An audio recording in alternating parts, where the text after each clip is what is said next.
ठीक है सर, मी निघतो। आणि सर मी उद्या येणार नाही। क्यों?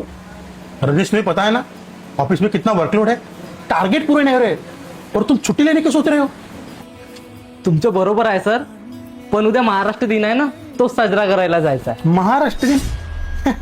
कौन मनाता है ये सब? और क्या दिया क्या इस महाराष्ट्र ने देश को?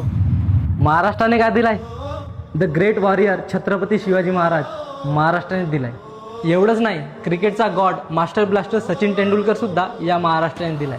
जिचा आवाज ऐकून अख्खं जग वाहवा म्हणते ती लता दीदी सुद्धा या महाराष्ट्राने दिली आहे। आणि फॅमिली सोबत जे सिनेमे बघायला जाता ना, त्या सिनेमाचे जनक दादासाहेब फाळके सुद्धा या महाराष्ट्राने दिलाय। सर, मुलींची पहिली शाळा ज्यांनी काढली ना, ते सावित्रीबाई फुले सुद्धा या महाराष्ट्राने दिले।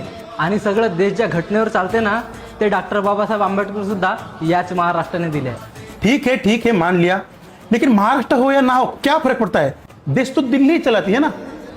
हो, पण देश चालवायला ताकद कुठून येते?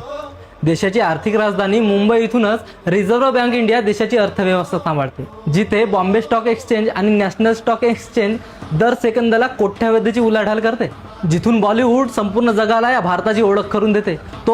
तोच महाराष्ट्र ज्याची जीडीपी सर्वात जास्त आहे, तोच महाराष्ट्र या देशाला फायनान्शियली, कमर्शियली आणि एंटरटेनमेंटली या देशाला अर्थातच त्या दिल्लीलाही पॉवरफुल बनवण्यात सिंहाचा वाटा घेतो। असंच नाही आम्ही रोज राज्यगीतातून म्हणतो, दिल्लीचे हित तख्त राखतो महाराष्ट्र माझा। येतो सर।